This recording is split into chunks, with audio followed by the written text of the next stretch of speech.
Yes, now Democratic Congressman Ruben Gallego of Arizona. He's a member of the House Armed Services Committee and a Marine Corps combat veteran. It's great to have you on.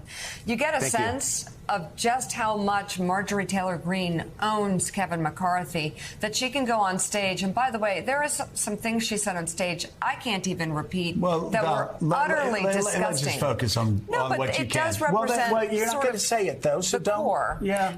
So in that same event, she talked about, how had she run the January 6th attack on the Capitol, they would have been armed to the teeth and they would have won.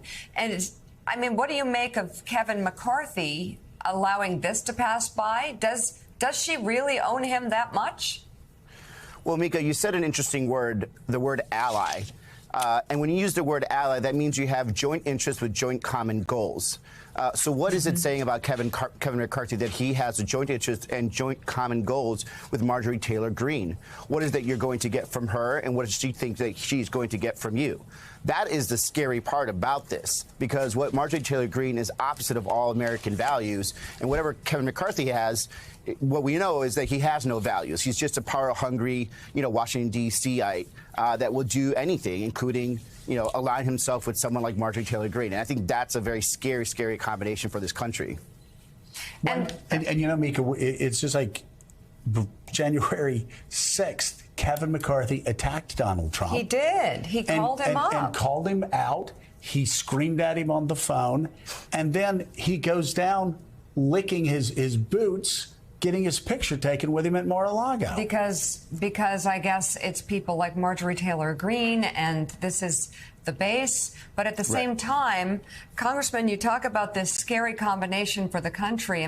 These are the people who are going to be running committees, who are going to, how do you work with them?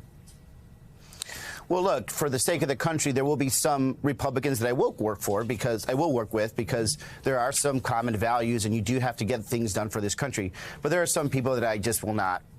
I just can't. I can't work with insurrectionists like Marjorie Taylor Greene and others of that nature. It would go against my principles, it would go against my values, and I just don't think they actually have functionally anything profitable for this country to do. Secondly, we don't know if Kevin McCarthy is actually going to be able to pull this off.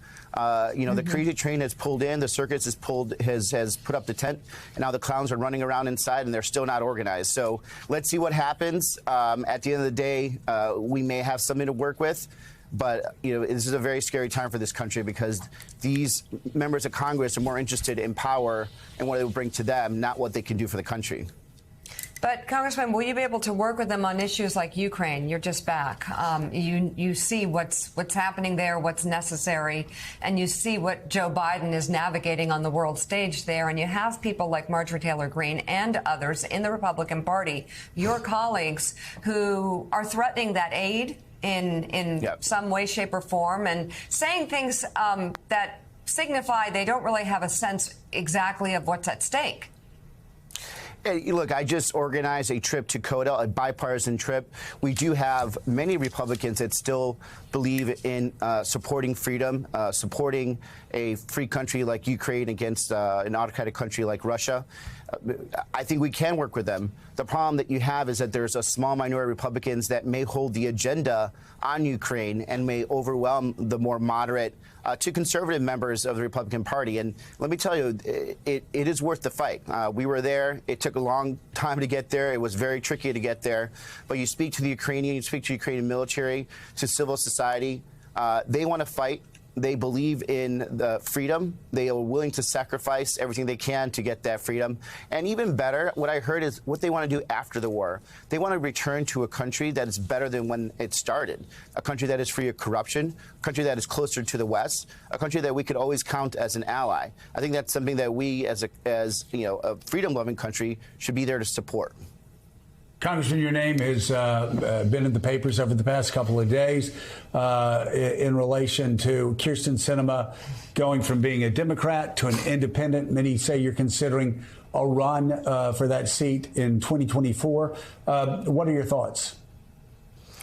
Well, look, I've been very clear about me interested in this race. By nature, I'm a Marine first and second, a member of Congress. So I've always been preparing for this.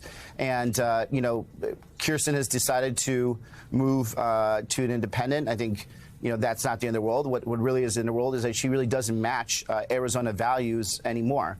And I'm going to go back and listen to the constituents of Arizona. As a matter of fact, I have a town hall tomorrow, something I planned way ago. Did not know this was going to happen. I have consistent town halls, something that she hasn't really had in 3 years. And I'm going to listen to them. I'm going to listen to my family over the holidays. I have a big Latino family that's going to come in this over Christmas. There's going to be a very, very crowded house. But then after that, we'll be making a decision, and we'll be making a decision based on what's best for Arizona and based on what I hear from the actual constituents of Arizona. And well, my big please Latino let us family. know. I will. Your family will chime in. Congressman Ruben absolutely. Gallego of Arizona, thank you very much for being on this morning.